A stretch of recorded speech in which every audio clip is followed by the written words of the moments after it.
The afternoon sun glints off glass towers in the downtown business district, casting sharp shadows across crowded sidewalks where professionals in designer suits navigate the urban maze.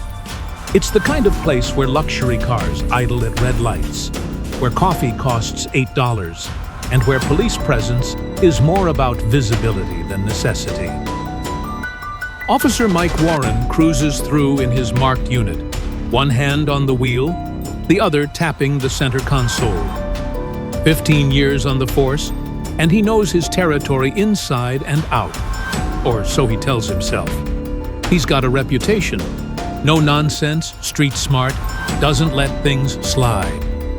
He believes in his instincts, that gut feeling that separates good cops from great ones.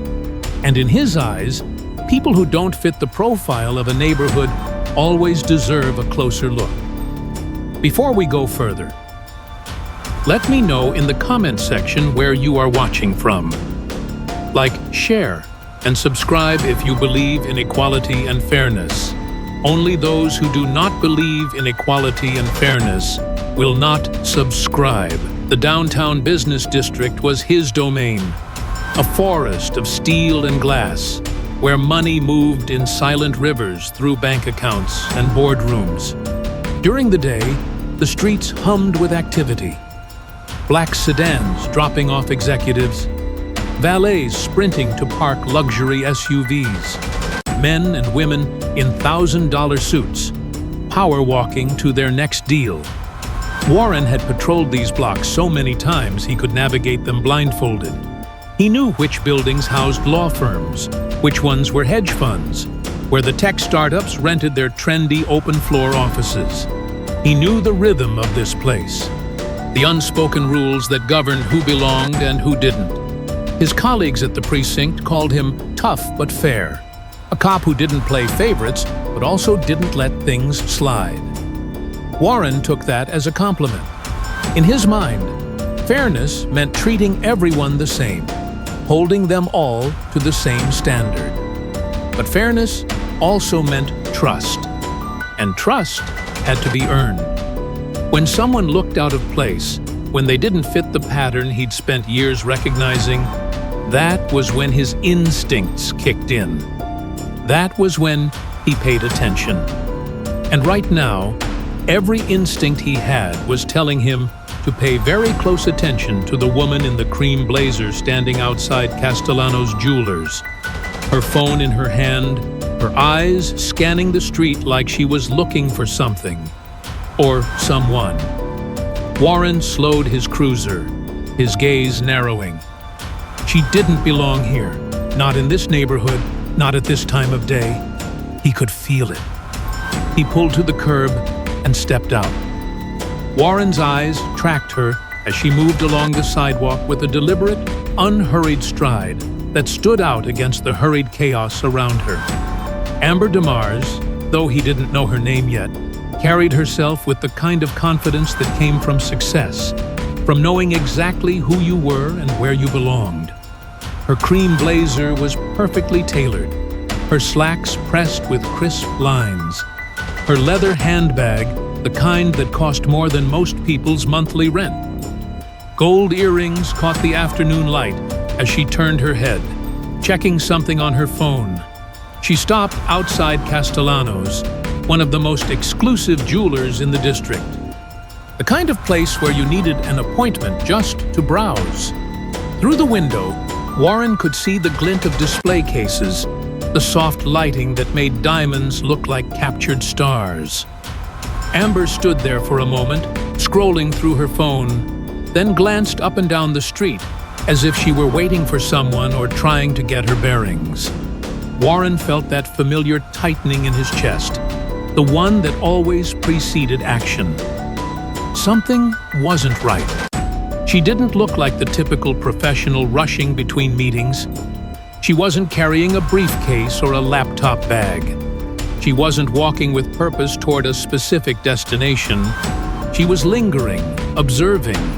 And in Warren's experience, people who lingered in expensive districts usually had a reason, and not always a legitimate one. He tried to rationalize it, tried to find the concrete detail that justified his suspicion. Was it the way she kept checking her phone? Was it her proximity to the jewelry store?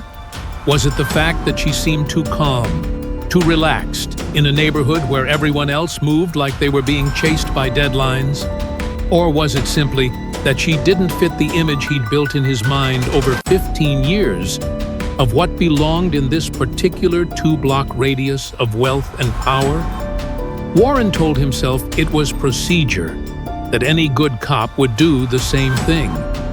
But somewhere deeper, in a place he refused to acknowledge, he knew the truth. It wasn't what she was doing that triggered his alarm. It was who she was. He reached for his door handle and stepped out onto the pavement. Warren closed the cruiser door with a solid thunk that echoed off the surrounding buildings. He adjusted his duty belt out of habit, letting his hand rest near his radio as he crossed the sidewalk toward Amber. His boots struck the pavement with measured authority, each step deliberate, purposeful. He'd done this 1,000 times. The approach, the initial contact, the subtle assertion of control that came with the uniform and the badge. Amber looked up from her phone as he neared, her expression shifting from mild curiosity to guarded politeness. She lowered the phone to her side, her posture straightening slightly as she registered his presence. There was no panic in her eyes, no guilty flinch, just a quiet wariness that told Warren she knew exactly what was happening. "Afternoon," Warren said, his voice carrying that practiced tone of casual authority, the one that sounded friendly but left no room for argument. "Is there a problem, officer?" Amber asked. Her voice was calm, measured, with an edge of something Warren couldn't quite place. Confusion, maybe, or the beginning of annoyance. Warren stopped a few feet away, close enough to establish his presence, but not so close as to be overtly threatening. He glanced past her at the jewelry store, then back at her face. "I'm going to need to ask you a few questions," he said. "What are you doing in this area?" Amber blinked, clearly taken aback by the directness of the question. "I'm sorry, what?" "What brings you to this neighborhood?"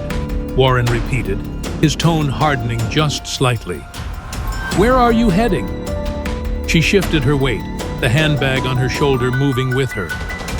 "I'm walking to a meeting," she said slowly, as if testing the words to see if they would satisfy him. "Why are you asking me this?" Warren ignored the question. "What kind of meeting? What building?" "Officer, I don't understand," Amber said, her voice still controlled but with a growing firmness beneath it. "Have I done something wrong?" "I'm conducting an investigation," Warren replied, the words rolling off his tongue with practiced ease. "I need you to cooperate. Where are you coming from? And where exactly are you going?" Amber's expression changed in that moment, a subtle transformation that Warren recognized but chose to interpret as defiance rather than clarity. Her eyes narrowed slightly, not with anger, but with understanding.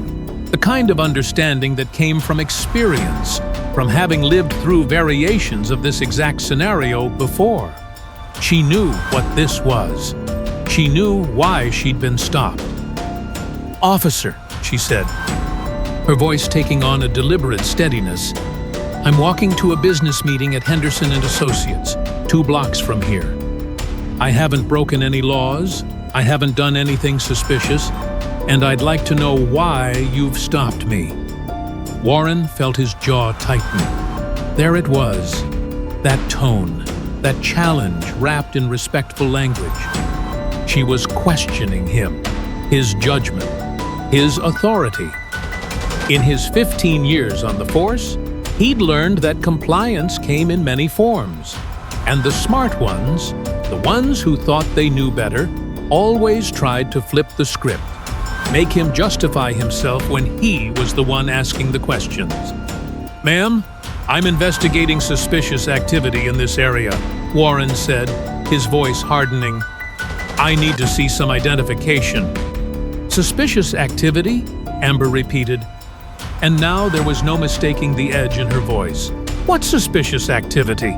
I'm a woman in business attire walking down a public sidewalk in broad daylight. What exactly is suspicious about that? Warren's hand moved to his belt again. A reflexive gesture that signaled his patience was wearing thin. Ma'am, I don't appreciate the attitude. This is a high-value district. We've had reports of loitering and attempted thefts. I'm conducting a lawful investigation and I need to see your ID. Now. Amber shifted her handbag on her shoulder, her posture straightening even more. Reports from whom? When? Because I've been walking here for exactly 3 minutes, and the only thing I've done is check my phone and stand on a public sidewalk. That's not a crime, officer. I'm not going to ask again, Warren said, his voice dropping to that low register he used when he wanted compliance without debate. Identification, now, or we can do this the hard way. Amber held his gaze, unflinching, and when she spoke, her voice carried the quiet authority of someone who knew the law better than most cops did.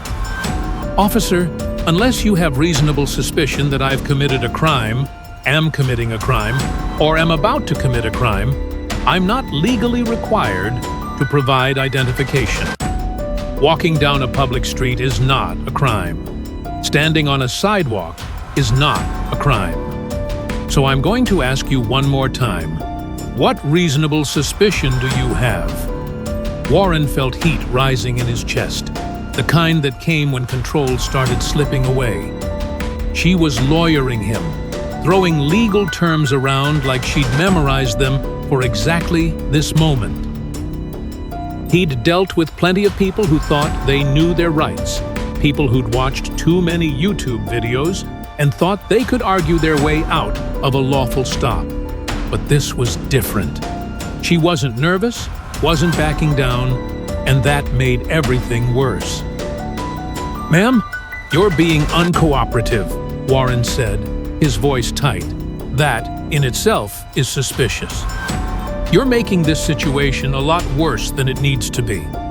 All I'm asking for is simple identification to verify who you are. If you've got nothing to hide, there's no reason not to cooperate. I'm not being uncooperative, Amber replied, her composure unwavering.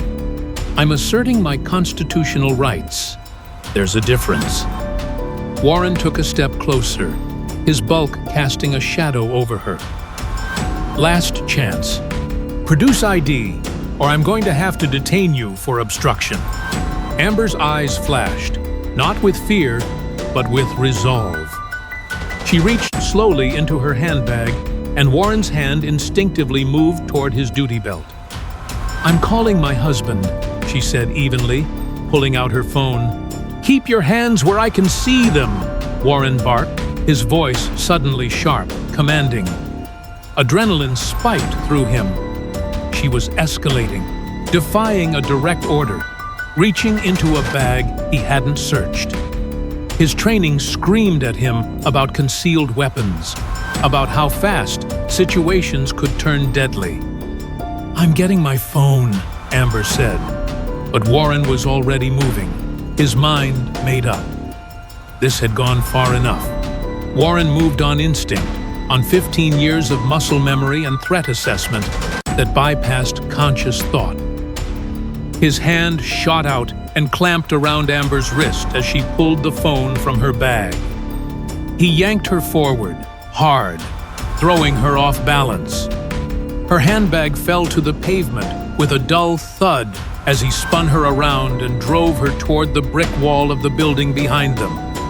Stop resisting, Warren shouted, his voice raw with adrenaline as he pressed Amber against the rough brick, his forearm across her shoulders. Stop resisting right now. I'm not, Amber's protest cut off in a sharp cry of pain as Warren increased the pressure, pinning her in place. Her cheek pressed against the wall, her arms trapped at awkward angles. The effect was immediate and electric. Pedestrians who'd been flowing past like water around stones suddenly stopped, forming a half-circle of shocked witnesses. A woman gasped. A man in a suit fumbled for his phone, raising it with shaking hands. Within seconds, there were 3, then 5, then a dozen phones pointed at the scene, recording every moment. "Hey! Hey! What are you doing?" a young man shouted from the edge of the crowd. "She wasn't doing anything." "Let her go!" another voice called out. Warren could hear them, the voices multiplying, the crowd growing. But his focus was locked on Amber, on maintaining control, on making sure she understood that he was the authority here. His breathing came hard and fast, his grip iron-tight. Amber's voice came out strained, breathless, but still carrying that unshakable composure beneath the pain. "You're making a mistake," she managed, her words coming in gasps. "You have no idea who you're dealing with." "Save it," Warren growled, his face inches from hers. "You should have cooperated when you had the chance." "Officer, please," Amber said, and now there was something else in her voice. Not fear, but a warning, a final opportunity being offered. "Stop this now, before you can't take it back." But Warren wasn't listening anymore. He was too far in, too committed to the narrative he'd built in his mind. The black sedan appeared like a punctuation mark at the end of a sentence Warren hadn't finished writing. It came fast, tires squealing slightly as it cut across traffic and lurched to a stop at the curb, close enough that Warren could feel the displacement of air. The engine was still running, a low, expensive purr that cut through the murmur of the crowd. Warren's head snapped toward the sound, his grip on Amber loosening by a fraction as his attention split between the woman pinned against the wall and the vehicle that had arrived with such urgency. The driver's door opened, and a tall man in a charcoal gray suit stepped out. No, not stepped. Exploded out, moving with the kind of controlled fury that made Warren's stomach drop before his conscious mind even registered who he was looking at. Police Chief Robert DeMars. The recognition hit Warren like a physical blow. His superior's superior. The man at the very top of the departmental chain. The face on the recruitment posters and the evening news. Warren had only met him twice, both times in formal settings where DeMars had moved through the ranks like visiting royalty, shaking hands and offering measured praise. But there was nothing measured about him now. DeMars's face was a mask of barely controlled rage. His jaw clenched so tight Warren could see the muscle jumping beneath the skin. His eyes, dark, cold, and locked directly on Warren, carried a promise of consequences that made Warren's blood run cold. Warren's grip loosened further, confusion flooding through him. Why was the chief here? How did he even know about this stop? This was routine. Just another difficult subject refusing to cooperate. Just another day on patrol. But the look on DeMars's face said this wasn't routine at all. Dread crept up Warren's spine like ice water. His hands were still on Amber, still holding her against the wall. But now they felt wrong. Felt like they belonged home to someone else. The crowd had gone quiet, phones still raised, all eyes shifting between the pinned woman and the approaching chief. Warren's mouth went dry. Something was very, very wrong. DeMars crossed the sidewalk in 4 long strides, his shoes striking the pavement like hammer blows. When he spoke, his voice was low, controlled, and more terrifying than any shout could ever be. "Get your hands off my wife." The words hit Warren like a physical blow. His hands released Amber as if she'd become electrified, his body jerking backward in shock. His mind struggled to process what he'd just heard. to make sense of the impossible equation being presented to him. Wife. The chief's wife. This woman, this black woman he'd stopped, questioned, manhandled against a wall, was married to Police Chief Robert DeMars. "Chief, I didn't know," Warren stammered, his voice cracking. There was suspicious activity, and she refused to stop talking, DeMars said, the command cutting through Warren's excuses like a blade. The chief moved past him to Amber, his hand gentle on her shoulder as she pushed away from the wall. "Are you okay?" Amber nodded, though Warren could see her hands trembling as she straightened her blazer, brushing brick dust from the fabric. A red mark was forming on her cheek, where it had been pressed against the wall. But when she turned to face Warren, her composure had returned, settling over her like armor. Her eyes, clear, sharp, and utterly unforgiving, locked onto his. "My name is Amber DeMars," she said, her voice steady despite everything. "I'm a civil rights attorney with Henderson and Associates, and you just assaulted me in front of 24 witnesses." She gestured to the crowd, to the forest of phones still recording every moment. "While I was doing nothing more than walking to a meeting." Warren felt the ground shifting beneath him, felt his entire world tilting toward an abyss he couldn't see the bottom of. "Ma'am, I'm sorry. I thought—" "You thought what?" Amber cut him off, her voice sharpening. "That I didn't belong here? That a black woman in business attire must be up to something criminal?" "Warren," the chief's voice cracked like a whip. "Badge and weapon. Now. You're relieved of duty pending a full investigation." Warren's hands moved mechanically, numb with shock, as he reached for his badge. Warren's hands shook as he unclipped his badge from his belt, the metal cold and foreign in his palm. He'd worn it for 15 years, polished it, taken pride in what it represented. Now it felt like evidence, like proof of a crime he was only beginning to understand he'd committed. He handed it to Chief DeMars along with his service weapon, the movements mechanical, his mind still struggling to catch up with the reality unfolding around him. DeMars took them without a word, his expression carved from stone.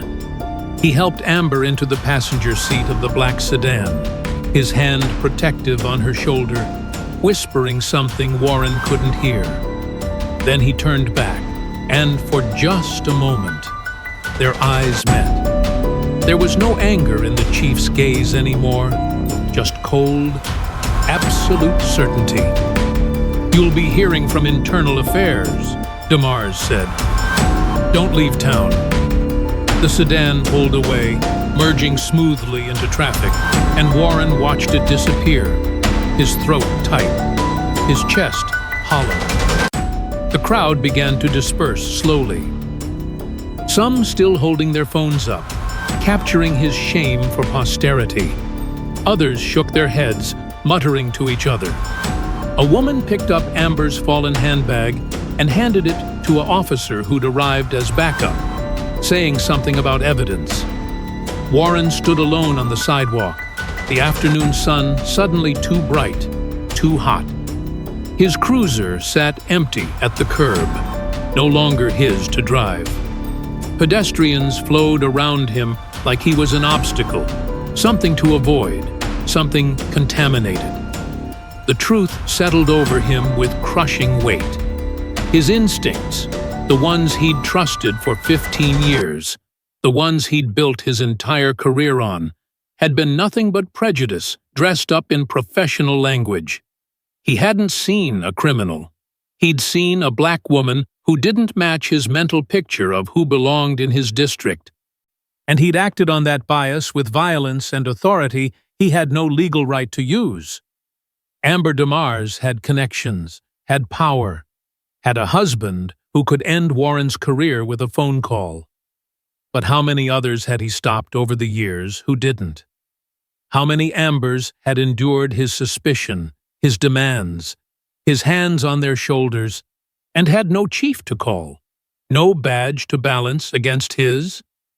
Warren stood there as the question echoed in his mind, unanswerable and damning. How many?